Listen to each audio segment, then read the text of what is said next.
साथियों, बहुजन समाज में जन्मे तमाम संत गुरु जिन्होंने तत्कालीन सामाजिक व्यवस्था अर्थात वर्ण व्यवस्था के विरुद्ध संघर्ष किया, ऐसे संत गुरुओं में वर्तमान छत्तीसगढ़ के गिरोधपुरी जनपद में 18 दिसंबर 1756 को जन्मे गुरु घासीदास का नाम प्रमुखता से लिया जाना चाहिए।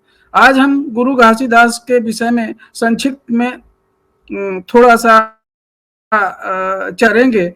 तो साथियों, गुरु घासीदास, उनके पिता का नाम महंगू दास और माता का नाम अमरोती था। उनकी पत्नी का नाम सिरपुर की जो रहली थी सफरी देवी था। गुरु घासीदास एक साधारण किसान परिवार में जन्मे खेतीहर मजदूर के रूप में काम करते थे।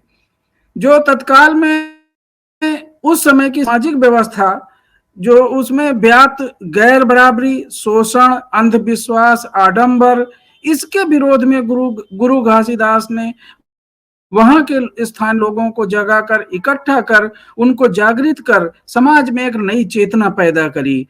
गुरु घासीदास मजदूरी के साथ साथ गांव में सामाजिक बुराइयों को दूर करने के लिए अक्सर सोचते थे और सोचते ही नहीं थे, वहां के आदिवासी लोगों के साथ ज्यादा से ज्यादा समय निकालकर एक क्रांतिकारी संगठन जिसका नाम था सतनामी संघ जिसका नाम था, एक क्रांतिकारी संगठन बनाया और उसके माध्यम से उन्होंने ये कहा कि सत से धरती उपजे, सत से धरती खड़े और सत से खड़े आकाश, सत से वन और पानी, चंदा सूरज प्रकाश। तो साथियों, जो उनका सत एक नाम है, सतनाम, जिसे आज भी चाहे पंजाब चाहे अन्य तमाम जगहों पे सतनाम की उत्पत्ति गुरु घासीदास से पैदा हुई। सतनाम, सत एक ऐसा, सत से सृष्टि उपजे गए घासीदास। जो इस सृष्टि की उत्पत्ति का आधार सत है। सत इसकी व्याख्या आगे करेंगे।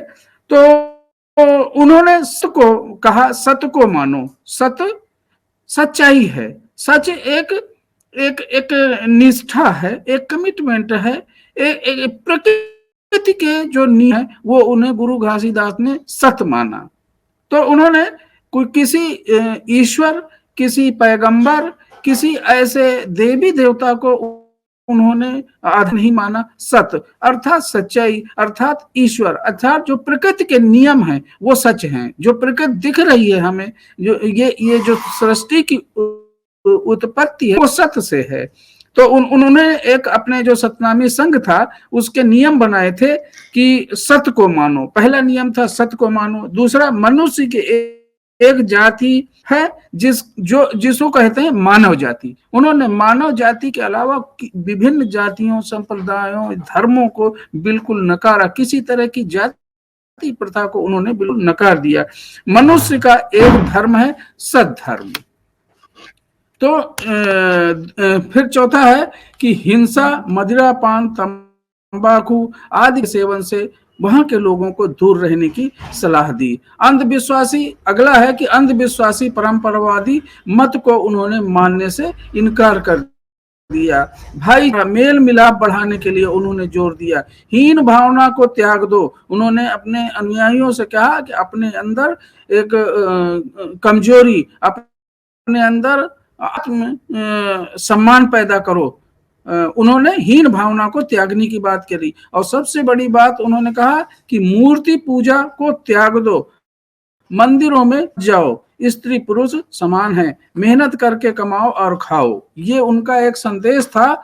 बहुत छत्तीसगढ़ में ये आदिवासी समुदाय में उन्हें संदेश की मंदिरवा में का करे जाबो, अपने घटही का देव मना लो।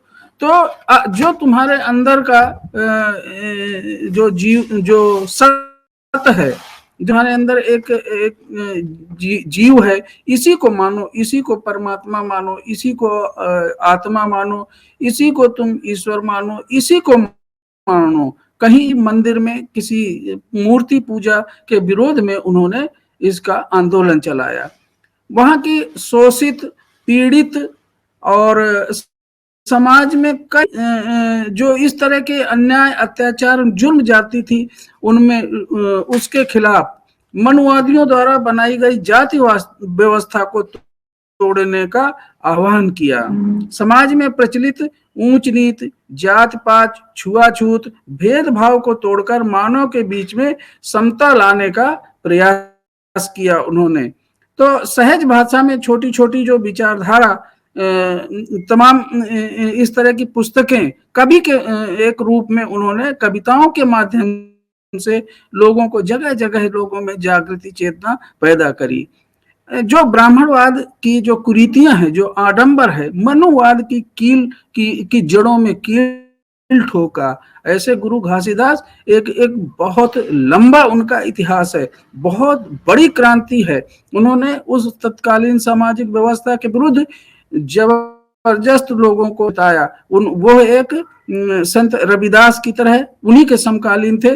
जैसे संत रविदास का पूरा एक पूरा संप्रदाय था, उसी प्रकार से गुरु घासीदास सतनामी एक पंथ चला के अभी भी वहां पे एक जाति के रूप में, सतनामी जाति के रूप में छत्तीसगढ़ और मध्य प्रदेश, उसके आसपास जगहों पे पूरा उनका एक संप्रदाय है, जिसे लोग बहुत आस्था निष्ठा के साथ उनकी विचारधारा को मानते हैं। ऐसे लोग आडंबरों में ब्राह्मणवाद या मनुवाद की किसी देवी देवता गुरु उनके ग्रंथों को वो लोग नहीं मानते। सतनामी एक संप्रदाय ही वहां पर बहुत अधिक प्रचलित है। तो उन्होंने जातिवाद को मिटाने के लिए मानव मानव एक समान का नारा दिया। ये गुरु घासीदास का मुख्य रूप से एक प्रचलित बहुत बहुत बहुत वहां पर एक नारा चलता है कि मानव मानव एक समान नारा दिया जाता है सतनामियों में। उनकी जो खंभ स्तंभ है वहां पर एक उनके गिरोधपुरी में, वो बहुत बड़े मेला लगता है, वहां पे लोग इकट्ठा हो हर साल उनके जन्मदिन पे, और बहुत अधिक मात्रा में उनको लोग उनके अनुयायी हैं। और इन हिंदूवादी या पाखंडवाद, ब्राह्मणवाद या मनुवाद के सिद्धांतों को, इनके विचारों को बिल्कुल नहीं मानते। ऐसे लोग सतनामी कहे जाते हैं। तो गुरु घासीदास का ये जो आंदोलन था, बहुजन समाज के लिए आज भी अनुकरणीय है, केवल आदिवासी समाज के लिए या छत्तीसगढ़ के लिए ही नहीं। आज उनकी मान्यता, आज उनकी उपयोगिता इस पूरे देश में हर जगह बहुजन समाज के लिए उपयोगी है। वो संत गुरु आज हमारे लिए उसी तरह से वंदनीय हैं, उसी तरह से सब लोग बहुजन समाज के लोग उनको आदर सम्मान के अनुसार जो उन्होंने समाज में चेतना पैदा की, जो जातिवाद के विरुद्ध उन्होंने युद्ध छेड़ा, जो एक क्रांति पैदा करी, वो आज भी अनुकरणीय है। बहुजन समाज के लोगों को ऐसे संतों गुरुओं को जरूर एग्जाम्पल के रूप में उनका अनुसरण करना चाहिए और उनके बताए हुए मार्ग पे चलना चाहिए। इस बहुजन समाज में चेतना पैदा करके अंधविश्वास, ब्राह्मणवाद या मनुवाद के खिलाफ एक नई ज्योति जगाने की जरूरत है। ऐसे संत गुरुओं को अपना आदर्श मान के। धन्यवाद। सबको मेरा नमस्कार।